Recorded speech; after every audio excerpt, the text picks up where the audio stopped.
Hello అందరికీ welcome back to my channel Renuka Akhil. ఈరోజు వీడియోలో రెస్టారెంట్ స్టైల్లో వెజ్ కార్న్ సూప్ని ఎలా ప్రిపేర్ చేయాలో చూసేద్దామండి. చాలా బాగుంటుంది. మనం ఏ రెస్టారెంట్కి వెళ్ళినా కూడా ఫస్ట్ ఆర్డర్ చేసేది ఇదే కదా. నాన్ వెజ్ తినని వాళ్ళైతే ఇదే ఫస్ట్ ప్రిపేర్ చేస్తారు. ఇప్పుడు దాని ప్రాసెస్ ఏంటి అనేది ఈ వీడియోలో చూపించబోతున్నాను, చూసేసేయండి.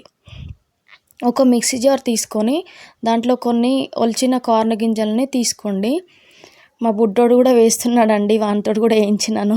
వాడు కూడా హ్యాపీగా ఫీల్ అవుతాడు కదా, అందుకనే కొన్ని తీసుకొని కచ్చపచ్చగా మిక్సీకి పట్టుకోండి. ఇలాగా దీన్ని పక్కన పెట్టుకొని ఒక బౌల్ తీసుకొని దాంట్లో 2 స్పూన్ల కార్న్ తీసుకోండి. అలాగే దాంట్లో కొంచెం వాటర్ని మిక్స్ చేసి ఉండలు లేకుండా కలుపుకోండి బాగా. ఇలా మిక్స్ చేసుకున్న దాన్ని పక్కన పెట్టుకోండి. ఇప్పుడు ఒక ప్యాన్ తీసుకొని దాంట్లో 1 స్పూన్ బటర్ని యాడ్ చేయండి. బటర్ మెల్ట్ అయిన తర్వాత 2 స్పూన్ల క్యారెట్, 2 స్పూన్ల క్యాబేజీ వేసి మిక్స్ చేసుకోండి. అలాగే దీంట్లో మనం ఒలిచిపెట్టుకున్న కొన్ని కార్న్ గింజల్ని కూడా యాడ్ చేసుకోండి. ఇంకా కొన్ని వాటర్ని కూడా మిక్స్ చేసుకొని మూత పెట్టి బాయిల్ చేయండి వాటర్ని, వెజిటేబుల్స్ అన్నీ.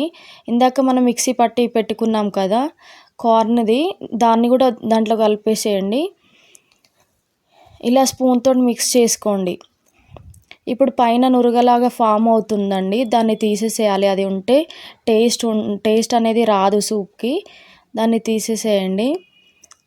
స్పూన్ తీసుకొని ఆ పైన ఉన్నదాన్ని కలుపుకుంటూ తీసేసేయండి. పైన అంతా ఫామ్ అవుతుందండి నురగ, దాన్ని తీసేసేయండి. ఇలా సూప్ని మరుగుతున్నప్పుడు ఇలా సూప్ని కొద్దిసేపు మరగబెట్టుకోండి. అది బాయిల్ అవుతుందండి. ఈ టైంలోనే మనం కార్న్ ముందే కలిపి పెట్టుకున్నాం కదా, కార్న్ పిండి, అది మొక్కజొన్న పిండి, దాన్ని కలుపుకుంటూ పోసుకోండి. ఈ సూప్లో కలిపేసేయండి. కలుపుకుంటూ ఒక స్పూన్ తీసుకొని స్పూన్తో కలుపుకుంటూ కార్న్ మిక్చర్ని పోసేయండి. ఇది వేయడం ద్వారా సూప్ అనేది గ్రేవీగా అవుతుందండి, చిక్కగా అవుతుంది, చాలా బాగుంటుంది. ఇప్పుడు 1 spoon chilli sauce, 1 spoon vinegar, salt, taste తగ్గట్టు సాల్ట్ వేసుకోండి. 1 స్పూన్ సాల్ట్ని కూడా యాడ్ చేయండి. 1 స్పూన్ మిరియాల పొడి, వైట్ పెప్పర్ అయినా బ్లాక్ పెప్పర్ అయినా ఏదైనా ఓకే అండి, పర్లేదు, ఏదైనా వేయచ్చు. ఇలా వేసిన దాన్ని మిక్స్ చేయండి. అన్నీ వేసిన తర్వాత ఇలా మిక్స్ చేసుకుంటే చాలా బాగుంటుందండి సూప్ అయితే. మీరు ఒక్కసారి తప్పకుండా ట్రై చేయండి ఈ సూప్ని. నాన్ వెజ్ తినని వాళ్ళు ఈ సూప్ని, వెజ్ సూప్ తాగుతారు కదా, ఇది ట్రై చేయండి. ఇప్పుడు కొంచెం కొత్తిమీరని యాడ్ చేసుకోండి. కొత్తిమీర యాడ్ చేయడం వల్ల ఇంకా కొంచెం టేస్ట్ వస్తుందండి. మూత పెట్టుకొని ఒక 5 మినిట్స్ బాయిల్ చేయండి.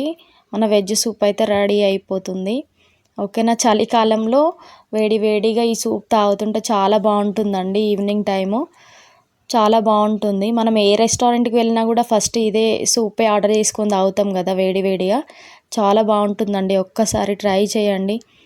ఎలా ఉందో నాకు కామెంట్ బాక్స్లో కామెంట్ చేయండి. ఓకేనా.